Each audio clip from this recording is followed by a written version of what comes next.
Buenas a todos y bienvenidos a mi canal. Mi nombre es César Cañete y hoy os vengo con un book tag, uno de esos vídeos que hace bastante que no hago y que tengo un poquillo abandonado. Espero que os guste el que os he preparado y que me acompañéis, por supuesto, hasta el final. Pero antes de eso, y como siempre, dentro cabecera.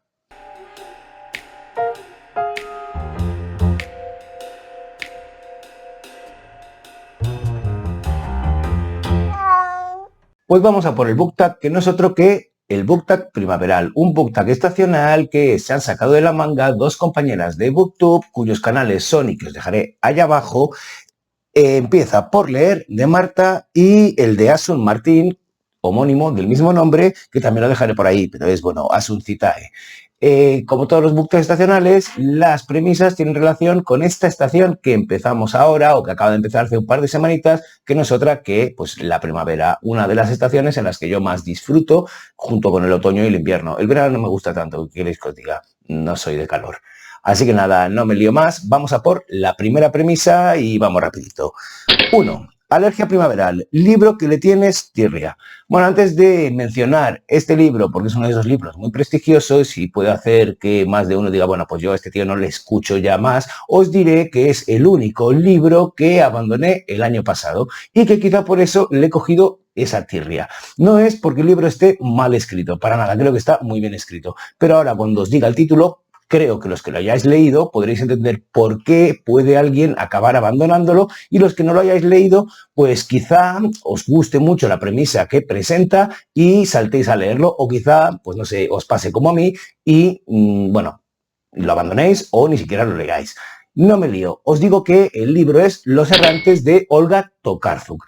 Bien, a mí Olga Tokarczuk es una autora que me venía resonando últimamente muchísimo y que al final me decidí lanzar a leer este libro, pues porque era el que tenía más cerca y porque era el premio Booker, creo, si no me equivoco. Y dije, bueno, los premios Booker no son tan de mi estilo como lo suele ser el Pulitzer, pero vamos a ello. ¿Qué es lo que me sucedió y por qué le cogí tirria? Y por qué, bueno, digo que le cogí tirria y creo que encaja con esta premisa porque es el único que abandoné. Y un libro me tiene que llevar muy al extremo para acabar abandonándolo. Porque una de las alternativas que suelo hacer es leerlo en diagonal si es que no me gusta. Y ya habréis visto, los que hayáis visto alguna de las críticas o algunos de los libros que salen en premisas de otros book tags en este canal.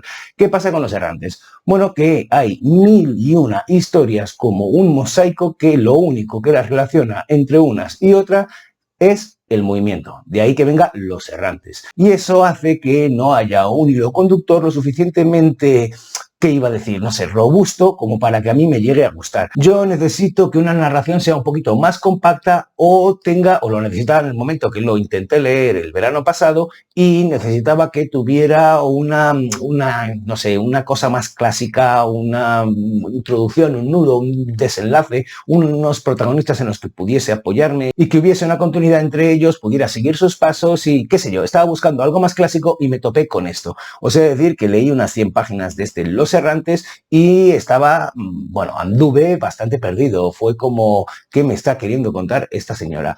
Está muy bien como ejercicio estilístico, está muy bien como ejercicio retórico, esta mujer escribe muy bien, pero no era para mí en ese momento. ¿Y qué me sucede cuando me encuentro con algo así que en cierta manera me rezuma un poquito de esnobismo? Bueno, pues que lo rechazo y le acabo tomando tirria. Pero no solo es el esnobismo lo que me produce tirria en un libro, también puede ser la inverosimilitud o, pues yo qué sé, el papanatismo en general. Cosas que no están en Los errantes de Tokarczuk. Aquí solo me dio la sensación de que pretendía mostrarse como una gran estilosa o una gran marioneta de la lengua. Que lo es, que no te digo que no. Que en esas 100 páginas ya me di cuenta de que tenía un talento enorme. Pero no era para mí y le acabé tomando un poco bastante de manía, de tirria, de alergia primaveral. ¿Qué le vamos a hacer? En fin, si lo queréis leer, adelante. Por supuesto, si lo habéis leído, dejadme en los comentarios lo que queráis y tengamos un poquito aquí de, qué sé yo, conflicto o discusión. Es de esa nota que gusta que haya en los canales. Por lo menos a mí me gusta. Vamos a por la segunda premisa. 2. Los días se alargan y te haces feliz. Libro que te gustó tanto que hubieses querido que fuese más extenso. Bien, he hablado muchísimo de este libro porque, por supuesto, encaja perfectamente con la premisa que da esta segunda, bueno, con esta premisa. Es básicamente que me encantó. Y es Los destrozos de Bret Easton Ellis. Si no habéis pasado por los vídeos en los que hablo de él, y hablo en plural porque hablé en un TBR, si no me equivoco, bueno, un TBR y en un wrap-up o algo así, o incluso en un book tag, bueno, pues aquí os digo por qué me encantó este libro. Me encantó, para empezar, por su voz narrativa, por el narrador, que es un tal Bret Ellis, que no es otra cosa que el trasunto del autor. Así que pretende que sea una especie de autoficción en la que narra su último año en el instituto pijo de Los Ángeles en 1981. Y la forma que tiene esa voz narrativa es el personaje de contarle todo lo que sucede con multitud de detalles, pero con una fluidez y una melodía que hace que yo me sumerja completamente en lo que me está contando, a pesar de la minuciosidad y la cantidad de cosas que te cuenta. Un montón de droga, un montón de sexo, un montón de engaño, un montón de sordidez, pero de una manera a la vez tan ingenua y a la vez tan, ¿cómo decirlo?, morbosa en cierta manera, que te atrapa. Si además a eso le unes que hay un asesino en serie por medio y que esa misma voz narrativa es un narrador poco fiable, a mí me tienes completamente. Estoy hablando de un novelón de 700 páginas o más, 680 o una cosa así, pero que se leen en un suspiro y que te marea durante toda la trama de un sitio a otro sin que quieras bajarte de tu cochecito de auto de choque, porque al final te vas a estar dando choques con un montón de cosas, un montón de obstáculos que te ha puesto ahí el narrador para que estés pensando todo el rato si lo que te está contando es de verdad o si lo que te está contando es de mentira. Y aún así, en ningún momento se rompe la verosimilitud. El talento de este señor ha crecido con los años, y os lo puedo decir porque me he leído muchísimos libros de Bret Easton Ellis, y una de las características que ha conseguido limar más en este sentido durante los diferentes libros que me he leído hasta este último es que por fin no está siendo despiadado con sus personajes. No los arroja al foso de los leones, pero sí lo hace, al menos intenta salvarlos en algún momento u otro. Es, os lo digo, una auténtica maravilla que disfrutaréis si le dais una oportunidad, y es una de las mejores lecturas que he tenido yo el año pasado. Así que nada, no sé qué más cosas buenas decir de este libro, Los destrozos de Bret Easton Ellis, pero ya os digo, si lo habéis leído, decídmelo por ahí, y si no, os invito por supuesto a que le deis una oportunidad porque es una maravilla auténtica. Bien, sigamos, vamos con la tercera premisa, que no es otra que La explosión de la naturaleza, libro que te sorprendió y que se quedó entre tus favoritos. Bien, este es un libro que he leído recientemente, al que todavía no le he dedicado una reseña más allá que en mi propio blog. La escribí el otro día, pero no había tenido oportunidad de hablar largo y tendido, ni siquiera brevemente, por YouTube o, bueno, sí, por Instagram sí que dejé algo escrito. Pero, en fin, que quería darle una oportunidad de decir algo más aquí, y esta premisa me ha venido que ni pintada, porque estoy hablando de Kalpa Imperial, de la autora argentina Angélica Gorodischer, una de las damas de la ciencia ficción en español de todos los tiempos. Y yo no la conocía para nada. Y no la conocía hasta que no entré en estos mundos de YouTube, de BookTube. Y mis compañeros hablaron de ella y yo la busqué y vi que incluso Ursula K. Le Guin la había recomendado cada vez que podía. E incluso Ursula K. Le Guin, una de mis mejores autoras de ciencia ficción, tradujo esta obra, Kalpa Imperial, al inglés. Bien, yo me la leí la semana pasada y no tenía absolutamente ni idea de lo que me iba a encontrar. Así que fue un sorpresón encontrarme, para empezar, que estamos en una novela de relatos. Una novela de relatos que recoge un montón de historias, creo que eran 11 relatos, en una realidad política, un imperio, y geográfica, un planeta de los que no conocemos los nombres. Y sin embargo, el tiempo que pasa es enorme. ¿Por qué? Porque vemos cómo se destruye y se reconstruye ese imperio a través de esos diferentes cuentos, de esos relatos.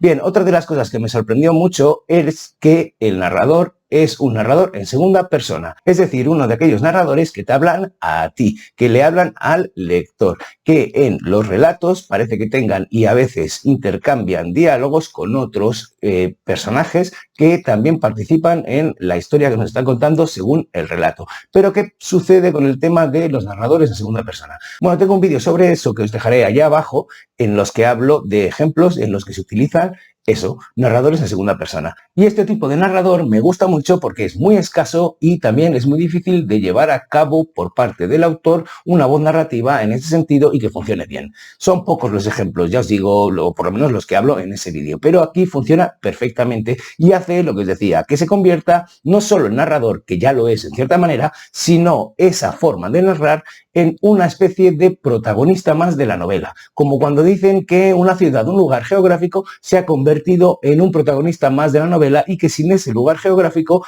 no habría, no tendría, no sería el mismo relato, la misma historia, la misma novela. Y eso es lo que pasa, o lo que me ha pasado a mí en Calpa Imperial, que el hecho de que el narrador me hablase directamente me ha hecho meterme mucho más y ha hecho, pues no sé, que me sorprenda muchísimo. Y finalmente, lo que más me ha sorprendido de cierta manera es que con estas características, yo, que no estoy acostumbrado a leer este tipo de cosas, me haya sentido tan atraído y me haya gustado tanto esta novela. ¿Por qué? Bueno, pues porque tal y como escribe Angélica Gorodischer, es una gozada leerla. Te metes completamente, si es que acabas vibrando a la misma vibración que vibra ella, es decir, siguiendo su melodía en cómo te cuenta las cosas. Su lenguaje es riquísimo, está lleno de vocabulario, está lleno de modismos, de forma de hablar, de interpelarte de una manera que condensa ironía, condensa humor, condensa a la vez una forma de manejar el lenguaje que hace que te lleve de un lado para otro. Y eso es lo que me ha acabado metiendo completamente en esas historias, que por otro lado son historias que suceden en momentos y en lugares muy diferentes dentro de este imperio. En algunos relatos empezaremos en un momento en el que el imperio fue destruido, en otros estaremos en mitad de su decadencia, en otros estaremos en mitad de su esplendor y en otros estaremos en un momento de calma, en diferentes dinastías de emperadores que estarán a punto de caer o estarán a punto de subir al trono. Es decir, aquí hay una idea muy fuerte en que el tiempo es algo que por un lado destruye, pero por otro lado crea, y que los imperios caen y vuelven a nacer,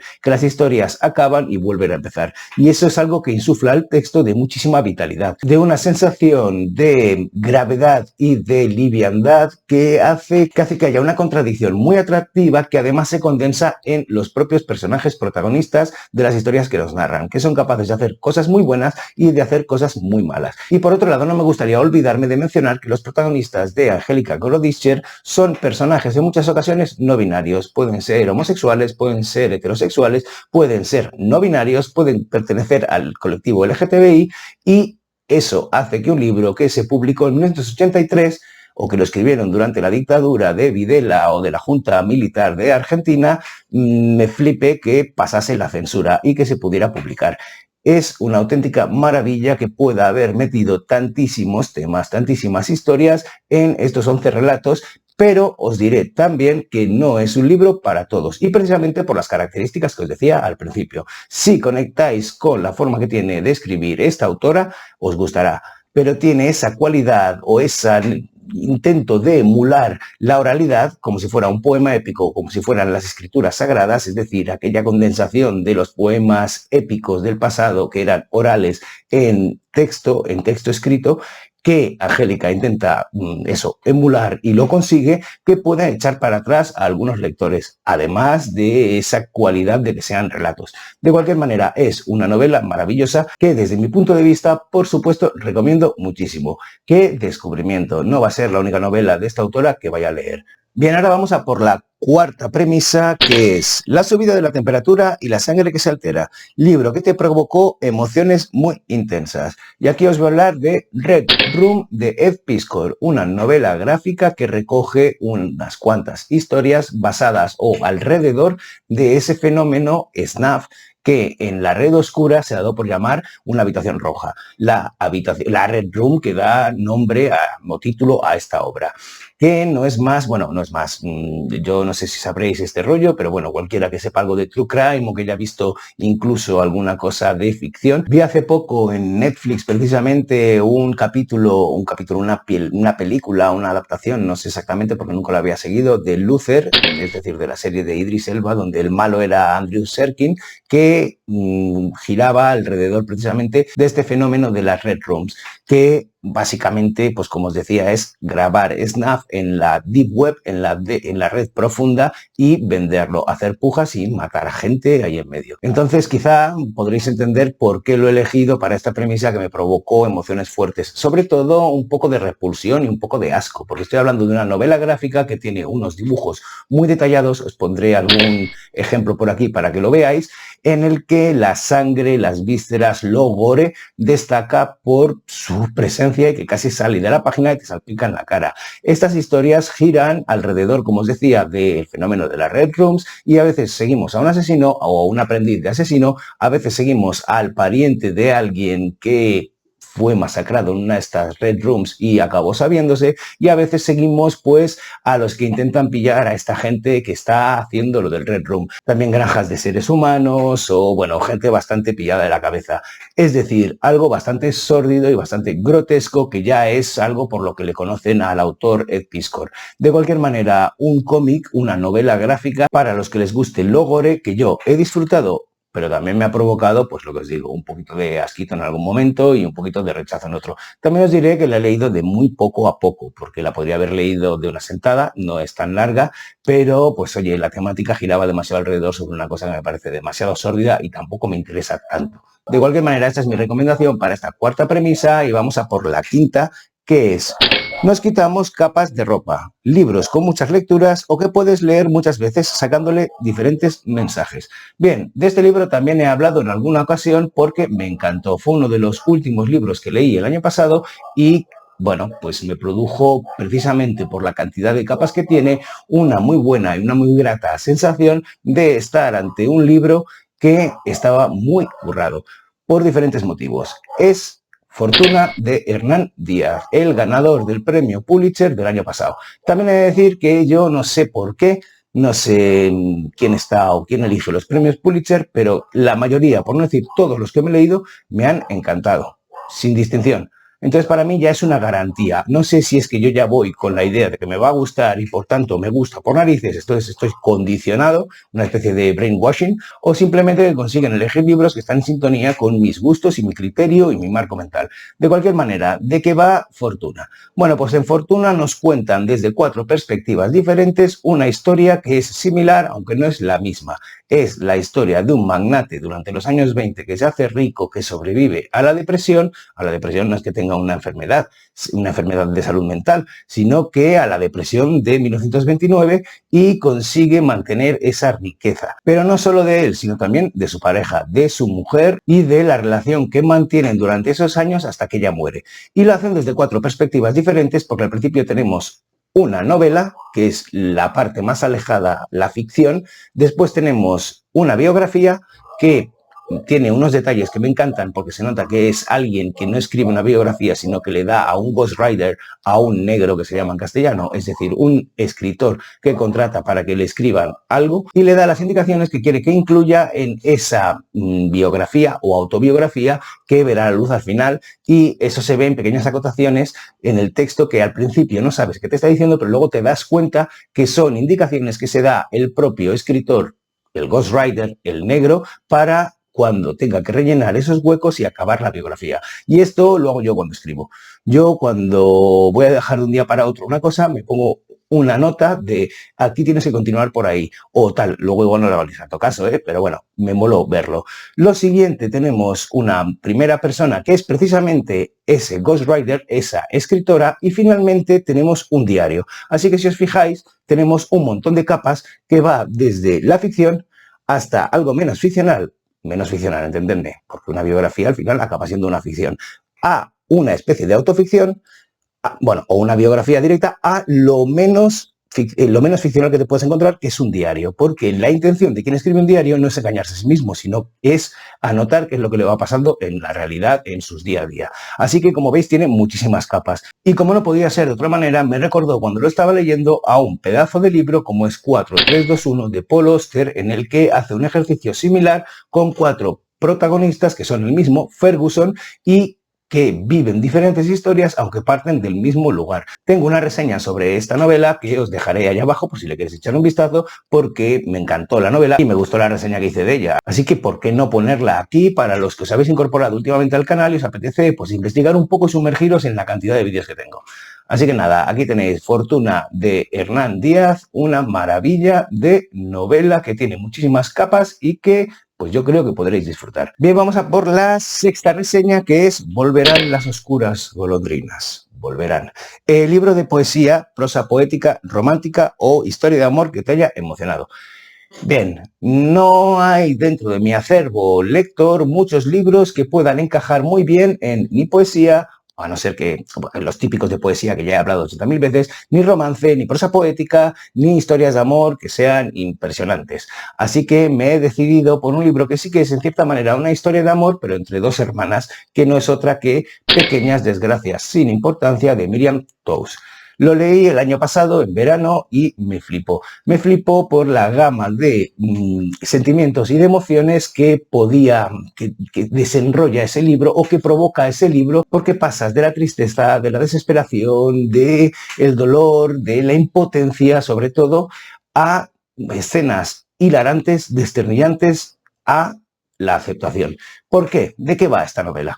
Bueno, pues va de una familia y sobre todo dos hermanas y sobre todo una de ellas que es la que nos narra la impotencia, la situación en la que se ve cuando su otra hermana, una violinista, ¿era pianista o violinista? Creo que es violinista, de muchísimo renombre, que decide que quiere morir. Es decir, que ha intentado en múltiples ocasiones suicidarse.